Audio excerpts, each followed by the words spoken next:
అయితే నిందించే లోకానికి అస్సలు భయపడకండి. లోకం ఏదో అంటదని అస్సలు డోంట్ కేర్. ఏమిటి వీళ్ళు ఏమనంటారండి, వాళ్ళు ఏమనంటారండి, వాళ్ళు ఎన్ని మాటలు అంటారండి, వీళ్ళు ఎన్ని మాటలు, ఎవడు ఎన్ని మాటలు అనుకుంటే మనకెందుకు? మన దేవుని దగ్గర యథార్థవంతులుగా మనం నిలబడితే చాలు.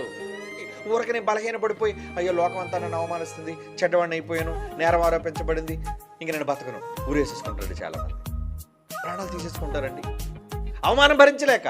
వద్దు, తప్పుడు పనులు చేయకండి, అలా సహించండి. యేసు పక్క చూడండి, ఎంత అవమానాన్ని సహించాడు, ఎన్ని నిందలు భరించాడు.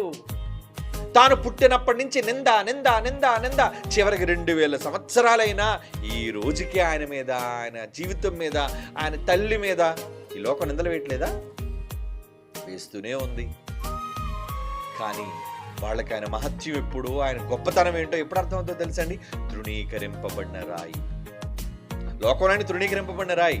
కానీ చచ్చాక నువ్వు ఆయన సింహాసనం ముందు నిలబెడతావే, అప్పుడు అనుకుంటా అయ్యో మహానుభావా, దేవుడా నువ్వా నిజమైన వాడివి, నీ సింహాసనం ముందుకా మేము వచ్చాం, నిన్నేనా ఇన్ని అవమానకరంగా మాట్లాడాను, ఎంత హేళన చేశానయ్యా నిన్ను చూచి, ఎంత అవమానకరంగా మాట్లాడానయ్యా, నిన్ను ఎన్ని సూటుపోటు మాటలు మాట్లాడానయ్యా, నిన్ను ఎంతగా ట్రోల్ చేశానయ్యా. అప్పుడు బాధపడతారండి వీళ్ళంతా.